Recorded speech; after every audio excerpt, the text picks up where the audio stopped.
কিভাবে ফিরছেন? দুটো ভাবে ফিরতে পারেন। নাম্বার ওয়ান হচ্ছে গিয়ে তিনি তার মতো করে, তিনি আমরা জানি যে বেশ জেদি একজন মানুষ, এবং তার মতো করে বলেছেন যা হবার হবে, আমি দেশে যাব এবং দেশে ফেস করব। এটা একটা পার্ট হতে পারে। দ্বিতীয় হতে পারে একটা আন্তর্জাতিক বোঝাপড়ার মাধ্যমে, একটা আন্তর্জাতিক হিসাব নিকাশের মাধ্যমে তিনি দেশে ফিরছেন। আমাদেরকে বুঝতে হবে যে বাংলাদেশ হচ্ছে একটা খেলার জন্য খুব উর্বর ভূমি, যেখানে বিভিন্ন আন্তর্জাতিক শক্তি এখানে খেলাধুলা করে থাকেন, এবং আমরা যতই অস্বীকার করি, যতই বলি যে জনতার শক্তি, আমাদের শক্তিতে এই সব কিছু হয়, বাস্তবে তা হয় না। সেটা যে হয় না এর অসংখ্য উদাহরণ আছে। আমি তারেক রহমানের উদাহরণ দিয়ে বলি। 5 আগস্টের ঘটনার পরে কিন্তু 5 আগস্টে প্রথম শেখ হাসিনাবিহীন সরকারের প্রথম সিদ্ধান্তটা কি ছিল? প্রথম সিদ্ধান্তটা ছিল খালেদা জিয়ার মামলা প্রত্যাহার, তাকে মুক্তি দেওয়া হবে এবং তার পাসপোর্ট ফেরত দেওয়া হবে। প্রথম সিদ্ধান্ত কিন্তু দেশের অন্যান্য কোনো গুরুত্বপূর্ণ বিষয় না, খালেদা জিয়ার মুক্তি এবং খালেদা জিয়ার পাসপোর্ট ফেরত দেওয়াটা ছিল প্রথম সিদ্ধান্ত। এত কিছুর পরেও এর মানে হচ্ছে তখন বিএনপি সেই পরিমাণ স্ট্রং একটা হোল্ড ছিল তাদের, তাই না, সরকারের রাষ্ট্রে ক্ষমতায় নিয়ন্ত্রণে। কিন্তু তারপরও দেখেন তারেক রহমান কিন্তু 6 আগস্ট সকালে দেশে ফিরতে পারেন নাই, এবং 6 August, 7 August, August, September, October, November, December করতে করতে কবে যেন ফিরেছেন, কোন মাসে ফিরেছেন বিএনপির লোকরা বলতে পারবেন, বাট অনেক অনেক পরে ফিরেছেন, প্রায় নির্বাচনের আগে আগে তিনি ফিরেছেন। কারণটা কি? ওই যে আন্তর্জাতিক খেলাধুলার জায়গাটা আছে, যখন এত অনুকূল একটা পরিবেশে, যখন যে কেউ মানে জেল খুলে লোকজন যাচ্ছে আসতেছে, একটা খেলার মাঠ, ডক্টর ইউনূসের দুঃশাসন চলছে, আমরা যদি এটা বলি যে বাংলার ইতিহাসে সবচেয়ে কালো সময়টা চলছে, সেই সময়ও তারেক রহমান তার এত কন্ট্রোলের পরে, এত জনপ্রিয়তা, তার সাংগঠনিক এত স্ট্রং অবস্থানের পরেও ফিরতে পারেন নাই। কারণ কি? আন্তর্জাতিক ক্লিয়ারেন্স অনেকগুলো বিষয় ছিল। খালেদা জিয়া মৃত্যুসজ্জায় যে কোনো সময় মারা যাবেন, এবং তারেক জিয়ার পক্ষে হয়তো তার মাকে জীবিত দেখার সম্ভাবনাটা ছিল না, কিন্তু তারপরও তিনি অনলাইনে বলেছেন যে সবকিছু আমার উপরে নির্ভর করে না। এরকম অবস্থা তখন শেখ হাসিনা যখন ফিরে আসার চেষ্টা করছেন, এর মানে হচ্ছে শেখ হাসিনার অনেক কিছু আন্তর্জাতিক মহলের মাধ্যমে হিসাব নিকাশ হয়েছে, এবং তার সাক্ষাৎকার থেকে আমরা এটা টের পেলাম। তিনি বলেছেন যে বাংলাদেশ সরকার বারবার ভারতের সরকারের কাছে চিঠিপত্র লিখছে, এগুলোর দরকার নেই, আমি নিজেই চলে যাব। এর মানে হচ্ছে কোনো না কোনোভাবে ভারত এটার সাথে সংশ্লিষ্ট আছে, এবং ভারত যেহেতু আছে, ভারতের যে লাইন আপ গুলো আছে তারা আছে। আমেরিকা কোন দিকে আছে আমরা জানি না, কারণ আমেরিকা তো জাতীয় সংসদের দক্ষিণ প্লাজা পর্যন্ত চলে এসেছে, শুধু সংসদে ঢোকার বাকি আছে। কিন্তু আমরা ধরে নিতে পারি যে কোনো একটা আন্তর্জাতিক হিসাব নিকাশের মাধ্যমে শেখ হাসিনা ফেরত আসছেন। এখন দ্বিতীয় প্রশ্ন, আসার পরে কি হবে? যদি আন্তর্জাতিক হিসাব নিকাশের মাধ্যমে শেখ হাসিনা দেশে ফেরেন, এটা নিশ্চিত করে বলা যায় যে শেখ হাসিনার মৃত্যুদণ্ড হবে না, ফাঁসি হবে না। যদিও তাকে প্রাথমিকভাবে আন্তর্জাতিক অপরাধ ট্রাইব্যুনাল যেটা আছে, সেখানে মানবাধিকার আদালতে তাকে মৃত্যুদণ্ড দেওয়া হয়েছে, কিন্তু আরো অনেকগুলো ধাপ বাকি আছে, এবং আন্তর্জাতিক হিসাব নিকাশের মাধ্যমে আসলে তার সেই ফাঁসিটা বা মৃত্যুদণ্ডটা হবে না, হয়তো কোনো এক ধরনের জেল হবে, এবং তার পরবর্তীতে অন্য নেগোসিয়েশনে যাবে। আমরা অনেকেই এই কথাটা এই কারণে বলতে চাচ্ছি যে ওই যে একটু আগে আমি শুরু করেছিলাম, ওই প্রসঙ্গে আসব, যে প্রধানমন্ত্রী গাড়ি চালায়, দেশ কি যেন কারা চালায়। মানে লোকজন আসলে ঠিক ফিল করে না যে তারেক রহমান প্রধানমন্ত্রী হিসাবে দেশের পূর্ণ নিয়ন্ত্রণে আছেন। আপনি ভাই, আপনি বিএনপি সাপোর্টার হলে এখন আমার কমেন্টে গালি দিতে পারেন, কিন্তু আপনি ডানে বায়ে একটু জিজ্ঞেস করে দেখেন লোকজন আসলে কি মনে করে। পাবলিক পারসেপশন হচ্ছে গিয়ে কোনো একটা অদৃশ্য শক্তি এই দেশের নিয়ন্ত্রণ নিয়েছে, এবং তারাই ডক্টর ইউনূসের এক্সটেনশন হিসাবে এই দেশের গুরুতর সিদ্ধান্ত, যেগুলো সিরিয়াস হিসাব নিকাশ যেগুলো তারা করছে, এবং সেই পক্ষ যদি চায় তাহলে আসলে এখানে অন্য কারো কিছু করার থাকবে না। শেখ হাসিনা দেশে ফিরবেন এবং তিনি মৃত্যুদণ্ড এড়াতে পারবেন বা ফাঁসি এড়াতে পারবেন। এখন ধরেন এটা হলো না, ওইটা উনি উনার মতো করে জোশ নিয়ে সিদ্ধান্ত নিয়ে, এবং আমরা জানি যে ওনারা অনেক কিছু আবেগে এবং জেদি সিদ্ধান্ত নেন, এবং সেই সিদ্ধান্তগুলোর অসংখ্য ভুল থাকে। আমি সেই আলাপে আজকে যাব না, এবং সেই রকম একটা সিদ্ধান্ত হলে এটা একটা ভুল সিদ্ধান্ত হবে তার দেশে ফেরত আসলে, তাহলে কি হবে? তাহলে তার যে প্রতিপক্ষ আছেন তারা চেষ্টা করবেন তাকে খুব দ্রুত ফাঁসি দিয়ে দিতে। এবং তখন প্রশ্ন হচ্ছে আওয়ামী লীগ এবং আওয়ামী লীগের যারা মানে পেরিফেরি অন্যান্য সমর্থক গোষ্ঠী আছেন, তারা কি শেখ হাসিনার এই ফাঁসির রায় ঠেকাতে পারবেন? কারণ খুব স্বাভাবিকভাবে যদি কোনো ধরনের আন্তর্জাতিক হিসাব নিকাশ এবং লোকাল হিসাব নিকাশের বাইরে শেখ হাসিনা দেশে প্রত্যাবর্তন করেন, তাকে গ্রেফতার করা হবে বিমানবন্দর থেকে, বা যেভাবে আসবেন তিনি সাথে সাথে তাকে গ্রেফতার করা হবে। এবং যারা ক্ষমতায় আছেন বিএনপি জামাত জোট, তারা চেষ্টা করবেন খুব দ্রুত যাতে মৃত্যুদণ্ডটা কার্যকর করা হয়। সেক্ষেত্রে আওয়ামী লীগের হাতে একমাত্র উপায় হচ্ছে শেখ হাসিনার মৃত্যুদণ্ড ঠেকানোর, ফাঁসি ঠেকানোর জন্য তাকে রাজপথে এবং অন্যান্য সেক্টরে প্রবল প্রতিরোধ গড়ে তুলতে হবে। প্রশ্ন হচ্ছে আওয়ামী লীগ কি সেটা পারবে কিনা না। 5 আগস্টের পরবর্তী বাস্তবতা, যখন তাদের প্রায় 1.5 থেকে 2 লক্ষ নেতাকর্মী কারাগারের ভিতরে, কত অসংখ্য লোকজন যে পলাতক সেটা তো আমরা হিসাব করতেই পারবো না, সেই অবস্থা তাদের আছে কিনা। নাম্বার 1, আমরা দেখতে পাচ্ছি শেখ হাসিনা এই সাক্ষাৎকারে বলেছেন যে তিনি আসন ওয়ারি 300 আসনের সাথে কথা বলছেন এবং প্রায় অধিকাংশ আসনেই তার কথা বলা শেষ। এর মানে হচ্ছে শেখ হাসিনা তৃণমূলে ফেরত যাচ্ছেন এবং তিনি তাদেরকে সিগন্যাল দিচ্ছেন। আমি জানি না এই যে মিটিংগুলো হয় এগুলোতে কি আলাপ আলোচনা হয়, চেষ্টা করলে খুঁজে বের করা যায়, জানা যায়, সেই চেষ্টাটা করি নাই, তাদের আভ্যন্তরীণ এবং সাংগঠনিক ব্যাপার। কিন্তু তাদের এক ধরনের প্রস্তুতির জায়গাটা হচ্ছে সাংগঠনিকভাবে হয়তো তিনি নিচ্ছেন, হয়তো সাংগঠনিক রিস্ট্রাকচার হচ্ছে, এবং যারা আওয়ামী লীগের একেবারে তৃণমূলের নিবেদিত লোক তারা হয়তো সেটার সেই প্রস্তুতি নিচ্ছেন। আওয়ামী লীগের দ্বিতীয় শক্তি হচ্ছে যে তাদের কালচারাল ফোর্স, যেটাকে কালচারাল হেজিমনি বলা হয়, এবং প্রতিপক্ষ এটার বিরুদ্ধে খুবই খুবই খুবই বেজার, বিরক্ত। 5 আগস্টের আগে এই ফোর্সটাকে আসলে প্রতিপক্ষ কাজে লাগাতে পেরেছিল। আমরা জানি যে ব্যাপক টাকা পয়সা দেওয়া হয়েছে, কিন্তু টাকা পয়সার বাইরেও বিভিন্ন অর্গানাইজেশন স্কিল দিয়ে এটাকে তারা রাজপথে নামাতে পেরেছিলেন। এখন এটা আবার আওয়ামী লীগের বিরুদ্ধে সক্রিয় থাকবে কিনা না। আমার ধারণা আওয়ামী লীগের বিরুদ্ধে এই কালচারাল ফোর্সটাকে এখন এই মুহূর্তে খুব একটা সক্রিয় রাখা যাবে না। এর কারণ হচ্ছে ডক্টর ইউনূস এই ফোর্সটাকে যদিও তখন কাজে লাগিয়েছেন, পরবর্তীতে বড় আকারে বেইমানি করেছেন। কারণ তারা দেখেছেন যে যেহেতু এই ফোর্সটার পুরো নিয়ন্ত্রণ তারা নিতে পারবেন না এবং বিকল্প ফোর্স তৈরি করতে পারবেন না, সেক্ষেত্রে এটাকে ধ্বংস করে দেওয়াটাই ভালো হবে। শিল্পকলা একাডেমিতে কি যেন সেনানিবাসের মতো একটা মিনি ক্যান্টনমেন্ট তৈরি করে রাখা হয়েছিল। কালচারাল অ্যাক্টিভিটিস একেবারেই সারা বাংলাদেশে নিয়ন্ত্রণ করা হয়েছে। বাউল টাউল শো যারা যেখানে আছেন মফস্বলতে একেবারে তছনছ করে দেওয়া হয়েছে। এমনকি যাদেরকে নামানো হয়েছিল তাদের মধ্যে ধরেন মামুনুর রশিদের মতো লোক, যেটা আমি আগের দিনের ভিডিওতে আলোচনা করেছি, তাকে প্রায় ঘাড় ধাক্কা দিয়ে মঞ্চ থেকে নামিয়ে দেওয়া হয়েছে। এই ঘটনাগুলো হয়েছে। উদীচীর উপরে আক্রমণ হয়েছে। তারপরে উদীচীর দুটো পার্ট অবশ্য, যা একটা হচ্ছে জুলাইপন্থী লালদের পক্ষে, আর একটা হচ্ছে নন জুলাইপন্থী বা মৌলবাদের বিরুদ্ধে শক্তি, যারা কোনোভাবেই মৌলবাদের সাথে আপোষ করবে না, সেই অংশের উপরে হামলা হয়েছে। ছায়ানটের উপরে হামলা হয়েছে। আমরা দেখেছি এই বঙ্গবন্ধুর সিনেমাটার এখানে অভিনয় করার জন্য একজন নায়িকাকে গ্রেফতার করা হয়েছে এয়ারপোর্ট থেকে কোনো কারণ ছাড়া, যদিও আরেক নায়িকার হাজবেন্ডকে তখন উপদেষ্টা করা হয়েছিল। যাই হোক, সেই কালচারাল ফ্রন্টটা এখন সেইভাবে আর কাজ করবে বলে মনে হয় না। যে আসাদুজ্জামান নূর নিশ্চিত আশা বসেছিলেন যে তিনি গ্রেফতার হবেন না, কারণ তার 14 গোষ্ঠী মিলে এই লাল বিপ্লবের সহায়তা করেছেন। তার সকলে কালচারাল, তার অফিস সহ, মানে তার ব্যবসায়িক পার্টনাররা সহ, তার অফিসে অর্গানাইজিং টিম হয়েছে, কমিটি হয়েছে, টাকা পয়সা ডিস্ট্রিবিউট হয়েছে। সেই আসাদুজ্জামান নূর সাহেবও কিন্তু জেলের ভিতরে এখন কারাগারে মৃত্যুর দিন গুনছেন, একভাবে বলা যেতে পারে। এর মানে হচ্ছে তারা প্রতারিত হয়েছেন, তাই না? শুধুমাত্র আমাদের সায়ান আপু ডেইলি, আমি দেখি যে একটা গিটার নিয়ে, আমি ওনাকে খুব পছন্দ করি ভাই, কিন্তু ডেইলি একা করে উনি 1 জুলাইকে বাঁচিয়ে রাখার একটা চেষ্টা করছেন। এটা অনেকটা এর আগে আমার ফিডে কন্টিনিউয়াস আসতো, মামুন লায়লার অশ্লীল কাহিনীগুলো প্রায় দেখতাম আসতো এবং মামুনরে নিয়ে কানতো। ওইটা যেরকম বিরক্তর উৎপাদন করতেছে, সায়ান আপুর এই বারবার মানে একা বিপ্লব 2 হাতে ঠেকায় রাখার চেষ্টাটা কাছাকাছি লাগছে। যাই হোক, শায়নাতকে শুভেচ্ছা, কারণ আমার খুব প্রিয় একজন শিল্পী। সেই প্রসঙ্গে আমরা এখন না যাই। সবকিছু মিলিয়ে আমরা দেখতে পাচ্ছি এই ফ্রন্টটা আওয়ামী লীগের বিরুদ্ধে কাজে লাগাতে পারবে না, বরঞ্চ এখানে আওয়ামী লীগের একটা ডমিনেন্স আছে, সাংবাদিক সমাজের মধ্যে আছে। এমনকি আপনারা দেখবেন যে যারা খুব বড় লাল ছিলেন জুলাইতে, সেই সাংবাদিকরা এখন কিন্তু ইউনূসের বাটপার ছাড়া কথা বলেন না। তাদের অনেকে ইউনূস সাহেব জেলে টেলে ঢুকিয়ে নিয়ে এসেছে এবং ব্যাপক সংখ্যক লোক সিনিয়র সাংবাদিক মানে আপনারা জানেন, সিনিয়র সাংবাদিক মানে যাদের চাকরি নেই সাংবাদিক। যেমন ধরেন আমি এখন একটা সিনিয়র সাংবাদিক দাবি করতে পারি, যেহেতু আমি সাংবাদিকতা পেশায় ছিলাম এবং এখন সাংবাদিকতা আমার কোনো চাকরি নাই।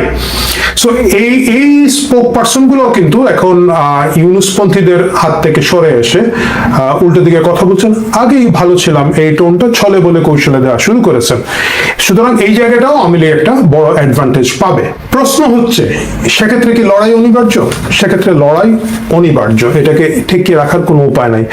দেশ মোটামুটি একটা গৃহযুদ্ধের দিকে যাবে, কারণ এটা হচ্ছে একেবারেই মরণ কামড় দুই পক্ষের পক্ষ থেকে।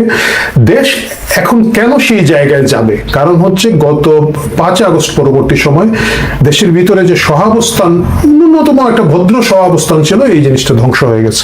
এটা সুকৌশলে ধ্বংস করে দিয়ে একেবারে মুখোমুখি দাঁড় করিয়ে দেওয়া হয়েছে। আগে কি হতো? আগে ধরেন একটা রেজিম চেঞ্জ হতো, সরকার চেঞ্জ হতো, একটা দলের পর আরেকটা দল আসতো, তাদের বড় যারা আছেন, ধরুন সচিবালয়ের সিনিয়র সচিবরা, সচিব টচিব, এগুলো পরিবর্তন হতো, আর্মি পুলিশের প্রশাসনের পরিবর্তন হতো, কিন্তু সাধারণ একটা তৃণমূলের লোক যিনি চাকরি করে যাচ্ছেন, তিনি হয়তো কোন একটা রাজনৈতিক দলের সমর্থক, তাকে নিয়ে অনেকটা ওই যে আর্জেন্টিনা ব্রাজিলের মতো হাসাহাসি হতো, কি রে তোমরা হেরে গেছো, এটা, কিন্তু তার জীবন জীবিকা কখনো ঝুঁকির মুখে পড়তো না। 5 আগস্টের পরে আমরা দেখতে পাচ্ছি প্রত্যেকের জীবন জীবিকা, বাসস্থান, নিরাপত্তা সবকিছু ঝুঁকির মুখে পড়ে যায়। মানে একেবারে তৃণমূল, একেবারে গ্রামের একটা প্রাইমারি স্কুলের অঙ্কের টিচার, তাকে পর্যন্ত ঘাড়ে ধরে থাপ্পড় দিয়ে বের করে দেওয়া হচ্ছে। সুতরাং এই যে প্রত্যেকটা লোকের জীবন এখন আসলে রাজনৈতিক পট পরিবর্তনের উপর নির্ভর করছে, রাজনীতির পরিবর্তনের উপর নির্ভর করছে, এবং যার কারণে প্রত্যেকটা মানুষের এখন জান দিয়ে লড়ার দুই পক্ষে প্রশ্ন উঠে এসেছে। যে লোক কিছুই ছিল না, যে লোকরা আপনারা জীবনে দেখেন নাই, চিনেন নাই, বুঝেন নাই, সেই লোক এখন দেখবেন বড় বুদ্ধিজীবী, সে দেখবেন একজন বড় অমুক তমুক হাবিজাবি হয়ে বসে আছে। সে কি তার আসন ছাড়তে চাইবে? যারা এক্সপোজ হয়েছে জামাতের পক্ষে, সেটা একেবারে মনে করেন যে লোক দীর্ঘদিন ছদ্মবেশের মধ্যে ছিল, একেবারে তথাকথিত সেকুলার পোশাক টোশাক পরে মাথায় কাপড় না দিয়ে ঘুরতো, সেও দেখা যাচ্ছে যে ডাকসু নির্বাচনের পরে হিজাব টিজাব দিয়ে ঘুরে গেছে, একমাত্র মোনামি ম্যাডাম বাদ, বাট ওনার কথা বাদ। এই যে যারা এক্সপোজ হয়ে গেছে, তারা কি করবে? তাদের তো একটা অস্তিত্বের লড়াই। সুতরাং তারাও মরণ কামড় দিবে, সেই মরণ কামড়ের মধ্য দিয়ে তারা তাদের টিকে থাকতে যাবে। এবং উল্টো দিকে যারা গ্রেফতার আছে, দেশ বাড়ি ছাড়া আছে, ঘর বাড়ি ছাড়া আছে, চাকরি হারিয়েছে, ব্যবসা হারিয়েছে, বিভিন্নভাবে ক্ষতিগ্রস্ত, তারাও টের পেয়েছে এখন যে রেজিম চেঞ্জের সাথে তাদের প্রত্যেকের জীবন মান এবং জীবনের নিরাপত্তা একটা বড় ঝুঁকির মুখে পড়ে যায়। সুতরাং তারাও চেষ্টা করবে তাদের মতো করে আওয়ামী লীগের সাপোর্ট দিয়ে অন্তত পক্ষে একটা পলিটিক্যাল গ্যাঞ্জামের মাধ্যমে দিয়ে নিজেদের স্পেস তৈরি করে ফেলার চেষ্টা করবে। শেষ পর্যন্ত কি হবে আমরা জানি। 5 আগস্টের পরে যে থানাগুলো লুট হয়েছিল, সেই অস্ত্রগুলো উদ্ধার হয় না। এই অস্ত্রগুলো জুলাইপন্থীদের হাতে আছে। এর মধ্যে আমরা দু একবার একটু খোঁজ খবর দেখেছিলাম, পাকিস্তান থেকে অস্ত্র আসতেছে। সেই অস্ত্র কতগুলো বৈধ পথে এসেছে, কতগুলো অবৈধ পথে এসেছে আমরা জানি না। আমরা দেখেছি পাকিস্তানে ঘন ঘন জুলাই বিপ্লবের নেতারা যান এবং সেখানে তারা অনেক বেশি আদর আপ্যায়িত হন।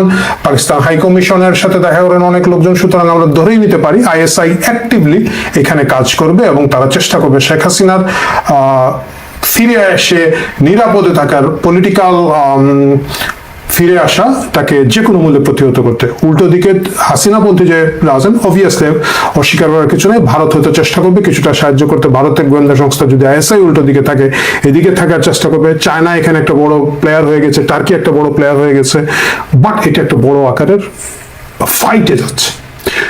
আজকের ভিডিওর শিরোনাম করেছিলাম যে এর মাধ্যমে আওয়ামী লীগের বিলুপ্তির একটা ঝুঁকি আছে কিনা। না, হ্যাঁ, এর মাধ্যমে বিলুপ্তি হওয়ার ঝুঁকি আছে যদি শেখ হাসিনা ডিসেম্বরে আসার কথা বলে না আসেন। যদি অন্য কোনো সিচুয়েশন তৈরি হয় সেটা আলাদা, কিন্তু যদি না আসেন, আওয়ামী লীগের বিশ্বাসযোগ্যতা, শেখ হাসিনার বিশ্বাসযোগ্যতা নিয়ে কথা বলার সুযোগ তৈরি হবে। এটা স্লোলি আওয়ামী লীগকে ক্ষতিগ্রস্ত করবে। আর যদি শেখ হাসিনা ফেরত আসেন এবং শেখ হাসিনার মৃত্যুদণ্ড বা ফাঁসি যদি আওয়ামী লীগ এবং আওয়ামী লীগ সমর্থকরা ঠেকাতে না পারেন, সেক্ষেত্রে পরবর্তীতে তারা এই দেশে রাজনীতি করতে পারবেন না। সুতরাং তারা খুবই জোরালো চেষ্টা করবেন এবং শেখ হাসিনার রাজনৈতিক ফেরত আসা এবং অবস্থান গ্রহণ করাকে ঠেকানোর জন্য আমরা জানি যারা আইএসআই সমর্থিত জঙ্গি গোষ্ঠীর যে অংশটুকু আছে তারা চেষ্টা করবে, যারা বিগ স্ক্রিনে জুলাই পন্থী হিসেবে নিজেদেরকে দাবি করে সুবিধা পেয়েছেন তারা তাদের মতো করে চেষ্টা করবেন, সাধারণ যারা জুলাইতে ইনভলভ ছিলেন তারা তাদের মতো করে খেলার চেষ্টা করবেন। সবকিছু মিলিয়ে আগামী ডিসেম্বরে শেখ হাসিনা যদি ফেরত আসেন, সেটা শুধু আওয়ামী লীগের রাজনৈতিক পুনর্বাসন অথবা বিলুপ্তির দিকে নিয়ে যাবে না, সারা বাংলাদেশের রাষ্ট্রের অস্তিত্ব, রাজনৈতিক ঘটনা এবং অবস্থান কোন দিকে যাবে সেটাও একটা বড় প্রশ্ন হয়ে থাকবে। আমি আপনি সবাই মিলে সেটা আগামীতে দেখতে থাকবো। নেত্রী শেখ হাসিনার হাতে বাংলাদেশ গঠনের ভারটা আবার তুলে দেয়া, এটাকে অনেকে কল্পনা বিলাস বলেন, অনেকে বলেন এটা অসম্ভব, অনেক মানে সবাই জুলাই যোদ্ধা, কিন্তু তার বিপরীতে ব্যাপারটা কতদূর কতটা বাস্তব হয়ে দাঁড়াচ্ছে সেটা তো পরিস্থিতির কারণে দিনকে দিন আমরা দেখতে পাবো, কিন্তু ইতিহাসের আলোকে, সভ্যতার আলোকে ব্যাপারটা কতটা যৌক্তিক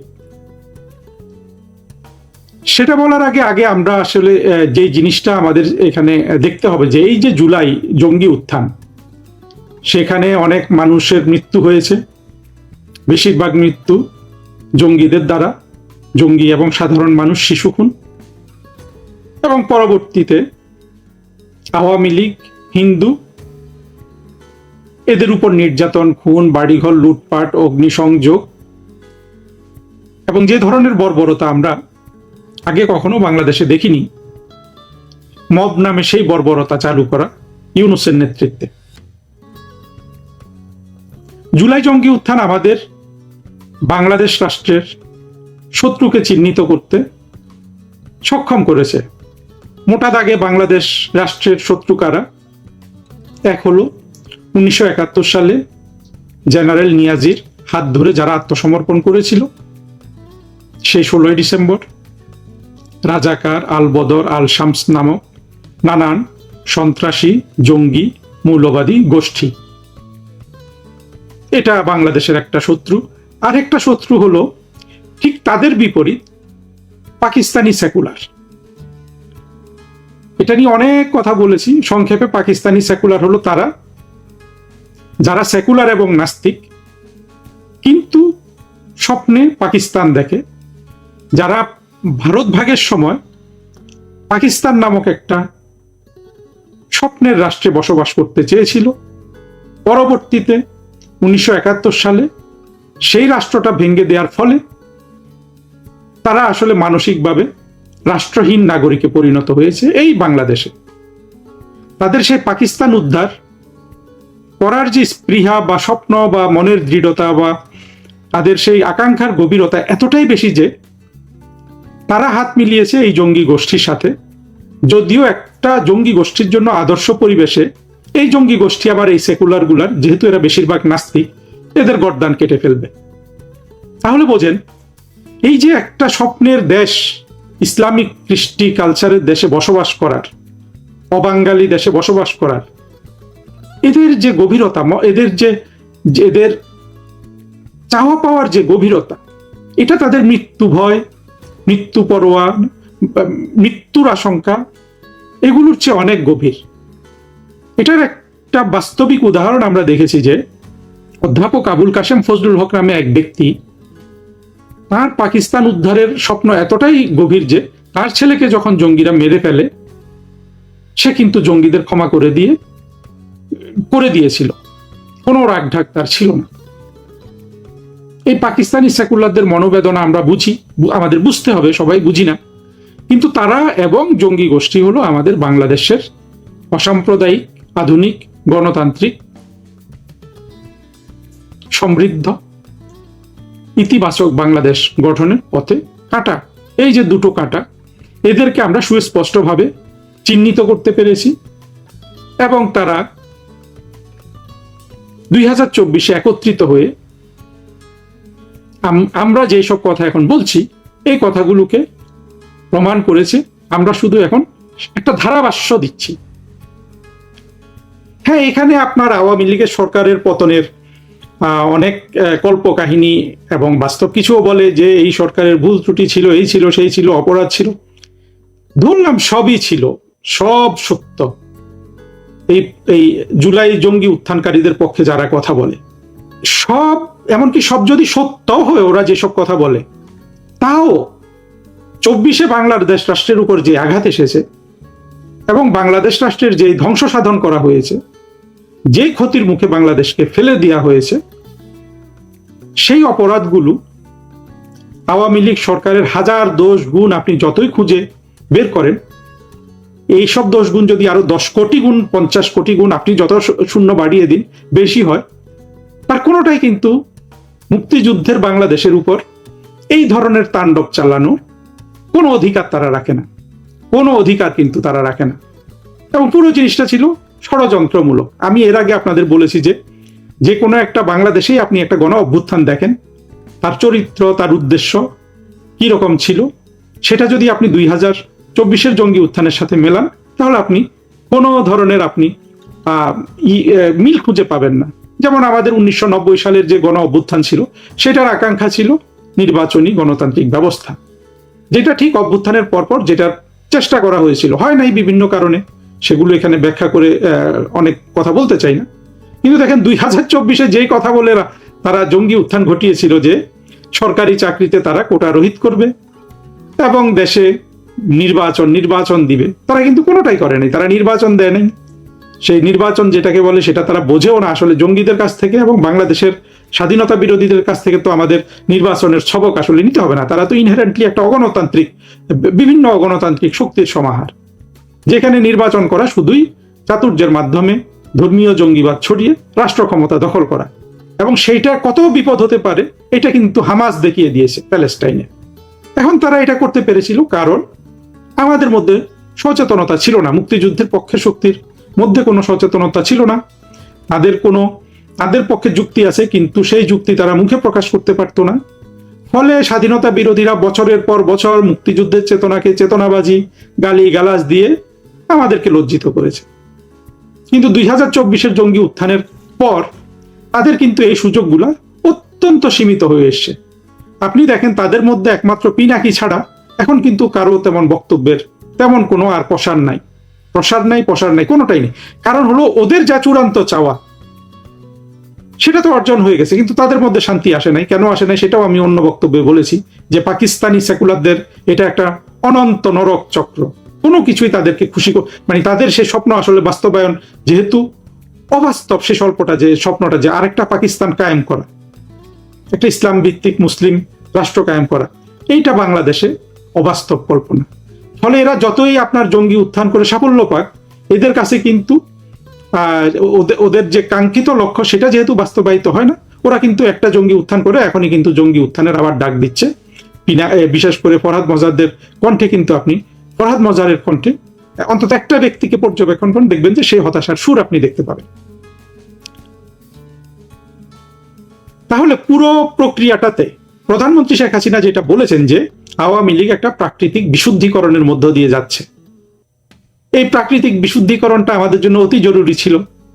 বাস্তব অবস্থায় এবং বছরের পর বছর রাজনৈতিক ক্ষমতায় থাকার ফলে তো এই প্রাকৃতিক বিশুদ্ধিকরণ অসম্ভব হয়ে গিয়েছিল। 2024-এ আমরা অনেকে অনেক হারিয়েছি, আমাদের আপনজনকে মেরে ফেলা হয়েছে, রাস্তায় পিটিয়ে আমাদের রাজনীতি বন্ধ করে দেওয়া হয়েছে, তারপরে সব ধরনের মানবাধিকার লঙ্ঘন করা হয়েছে। কিন্তু আমাদের যে মূল প্রয়োজনটা ছিল, যেটা আমরা রাষ্ট্র ক্ষমতা হাতে থাকার কারণে কিংবা তারও আগে আমাদের অসচেতনতার কারণে আমরা কিন্তু সেটা নিজেরা বুঝতে পারিনি, যে আমাদের শত্রু কারা, তাদেরকে কিভাবে বিনাশ করতে হবে। আমরা কিন্তু 1975 সালে সেটা বুঝতে পারিনি। বঙ্গবন্ধুর হত্যাকাণ্ডের পর এই শত্রুগুলোকে চিহ্নিত করা কিন্তু সম্ভব ছিল না। কেন ছিল না জানেন? তারা সমাজের কিন্তু কোনো আমূল পরিবর্তন ততক্ষণ করতে পারে নাই। 1975 সালে ঠিক আমাদের যে মুক্তিযুদ্ধের যে সংগ্রাম ছিল মুক্তিযুদ্ধের জন্য এবং স্বাধীনতার জন্য, সেই ধারাটা অব্যাহত ছিল এবং 3.5 বছরে তারা এই স্বাধীনতা বিরোধীরা বাংলাদেশটাকে আমূল পরিবর্তন ঘটাতে পারেনি।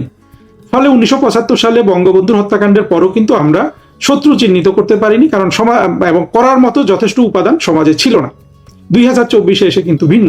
2024-এ দেখেন বাংলাদেশের পোশাক বদলে গেছে, বাংলাদেশের চেহারা বদলে গেছে, বাংলাদেশের মানুষের ব্যাপক সংখ্যক মানুষ মগজ ধোলাইকৃত, তাদের সব বদলে ফেলা হয়েছে। যেটা সবচেয়ে বেশি প্রমাণ আমরা চিহ্ন দেখি পুরুষ এবং নারীর পোশাকে, এতটাই আমূল পরিবর্তন করে ফেলেছিল। ফলে 24-এ ওদের উত্থানটা যেমন অনেক বড় ছিল, সাফল্য ছিল ওদের পক্ষ থেকে, আমাদেরও তেমন সচেতনভাবে এদেরকে চিহ্নিত করা সম্ভব হয়েছে। ফলে যেটা হয়ে গেল, শত্রু চিহ্নিত হলো, আর আমাদের তরফ থেকে মুক্তিযুদ্ধের পক্ষে যেহেতু ইতিহাস সভ্যতা দুটো আছে, আমাদের অল্প কিছু চেষ্টা, সচেতনতা, এগুলো আমরা জারি রাখলে কিন্তু আমরা এই পাকিস্তানি সেকুলার এবং মুসলিম মৌলবাদ, যে দুটো আমাদের মুক্তিযুদ্ধের, মুক্তি সংগ্রামের শত্রু, তাদের আমরা পরাজিত করতে পারবো। এখন কথা হলো, আওয়ামী লীগের হাতে রাষ্ট্র ক্ষমতা কিভাবে আসবে? আওয়ামী লীগের হাতে রাষ্ট্র ক্ষমতা তো দেখেন, আমরা যেটা ভাবতাম যে হয়তো অনেক বছর পরে আসবে জঙ্গি উত্থানের পর পর, সেটা এখন আমরা দেখছি না যে কত দ্রুত চলে আসছে।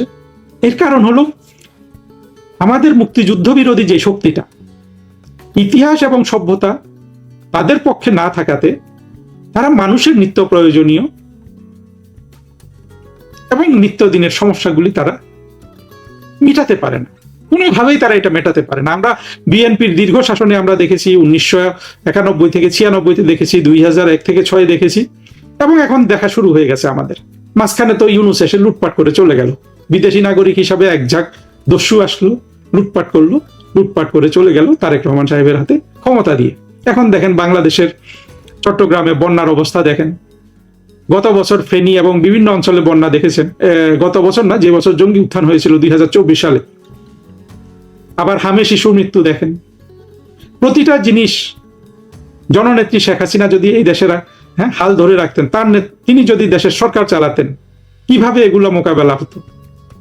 আর এখন কিভাবে মোকাবেলা হচ্ছে আমরা পত্রিকায় দেখি, তারেক রহমান সাহেব একটা প্রধানমন্ত্রী, তিনি আমাদের মাননীয় প্রধানমন্ত্রী, তিনি একটা কম্পিউটারের সামনে বসে আছেন যে তিনি বন্যা ব্যবস্থা ঠিক করছেন বিভিন্ন জায়গায় নির্দেশনা দিয়ে। আপনি মাঠে গিয়ে দেখেন মানুষ কিন্তু গলা পানিতে ডুবছে চট্টগ্রাম শহরের মধ্যে। চিন্তা করেন, কোভিডের মতো এত বড় একটা মহামারী বাদ দেন, সেটা তার 10 ভাগের একটা কোনো বড় বিপদ হলে এই যে তারেক রহমানের সরকার, তারা কি দিশা পাবে, কোনো দিশা খুঁজে পাবে? আপনাদের কি মনে হয় সে কনফিডেন্স আপনাদের আছে? আমি বাংলাদেশের সাধারণ মানুষকে জিজ্ঞেস করছি। হতে পারে বিএনপির যারা একনিষ্ঠ কর্মী, যারা বর্তমানে আর্থিক সুবিধা পাচ্ছে, চাকরি পাচ্ছে, তারা সেটা ভাবতে পারে, কিন্তু সাধারণ মানুষের কি সে আত্মবিশ্বাস আছে বর্তমানে যে বিএনপি সরকার আছে? নাই তো। এইভাবে আপনি যদি প্রতিটা জিনিস খুঁটে খুঁটে দেখেন, বাংলাদেশের অর্থনীতি ধ্বংস করে দেওয়া হয়েছে এবং সেই অর্থনীতি পুনরুদ্ধারের কোনো রাস্তা তারেক রহমানের জানা নাই। আর ইউনূসের তো এসব নিয়ে চিন্তাই ছিল না। প্রজন্ম ধ্বংস করে দেওয়া হয়েছে, তরুণ প্রজন্ম নষ্ট করে দেওয়া হয়েছে, কৃষ্টি কালচার সব নষ্ট করে দেওয়া হয়েছে, এবং মুক্তিযুদ্ধের সব স্মৃতিচিহ্ন কিন্তু ইউনূস নিজেই হাত দিয়ে ভেঙে ফেলেছে। এই যে এতটা অনাচার মানুষের উপর চললো, কিন্তু মানুষ বিনিময়ে কি কিছু পাচ্ছে? তার কি নিত্যদিনের সমস্যার সমাধান হচ্ছে? তার পেটের ক্ষুধা যে দীর্ঘতর হচ্ছে, তার বিপরীতে সরকার কি কোনো আশা দেখাতে পারছে? তার যে রাস্তাঘাট ভেঙে গেছে, সেগুলা মেরামতের কোনো উদ্যোগ কি তারেক রহমান নিতে পারবেন তার এত বড় ঘাটতি বাজেটে এবং বিদেশ নির্ভর এত বাজেটে, যেখানে আমরা দেখলাম যে তিনি বিদেশে গিয়ে থেকে এখনো কোনো টাকা আনতে পারেননি। IMF, ওয়ার্ল্ড ব্যাংক, সেগুলোকেও আমরা কোনো কিছু ধার দেনা দিতে আমরা দেখছি না। বিদেশি বিনিয়োগ তো হবেই না। আমি আবার বলছি সবাইকে, যতদিন আপনার এই জঙ্গি ফুয়াদ, একটা জঙ্গি, আর কিচ্ছু লাগবে না, একটা জঙ্গি যতদিন ঢাকা শহরে আপনার বাধাহীনভাবে ঘুরে বেড়াবে এবং মাহমুদুর রহমানের মতো জঙ্গি সেখানে নেতৃত্ব করবে, ততদিন এই বাংলাদেশে কোনো ধরনের বিদেশি বিনিয়োগ আসবে না, তারা ব্যবসা বাণিজ্য করতে আসবে না। যদি কেউ আসে, বুঝবেন যে সে শোষণ করতে এসে, সে সৎভাবে ব্যবসা করে বাংলাদেশের উপকার এবং নিজের উপকার করতে আসে নাই। কেউ হয়তো গ্যাসের কূপ খনন করতে আসবে। এগুলো সব হলো যে স্বল্প মেয়াদী বাণিজ্য করা, কিন্তু দীর্ঘমেয়াদে যেসব উপকার হয়, যে ধরনের বিনিয়োগ হলে, সেই ধরনের কোনো বিনিয়োগ এই বাংলাদেশে আওয়ামী লীগ সরকার প্রতিষ্ঠিত হওয়ার আগে আসবে না। তাহলে এই যে এত অঘটন মানুষের জীবনে ঘটে যাচ্ছে, তাদের যে জীবন এত নিচের দিকে চলে যাচ্ছে, আপনার কি মনে হয় এসবের কোনো প্রতিক্রিয়া মানুষ দেখাবে না? অতি দ্রুত মানুষ প্রতিক্রিয়া দেখাবে। আমরা মুক্তিযুদ্ধ করে বাংলাদেশটাকে স্বাধীন করে আমরা যে জিনিসটা পেয়েছি, সেটা হলো জমিদার প্রথাটা চলে গেছে। ফলে বাংলাদেশের মানুষ কিন্তু পাকিস্তান স্টাইলের সরকার বা নিয়ন্ত্রণ মেনে নেয় না, মেনে নেবে না। তারা যতই মগজ ধোলাইকৃত হোক না কেন, তারা কিন্তু ক্ষুধার জ্বালা সহ্য করবে না।